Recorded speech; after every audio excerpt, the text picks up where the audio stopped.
delle ore 19:24 è il primo binario 4.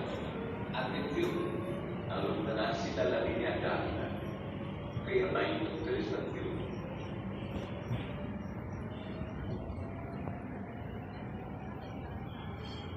Il treno regionale di Trenitalia, proveniente da Fiumicino Aeroporto e diretto a Orte, delle ore 19:04 in arrivo al binario 4. Attenzione, allontanarsi dalla linea gialla, ferma in tutte le stazioni.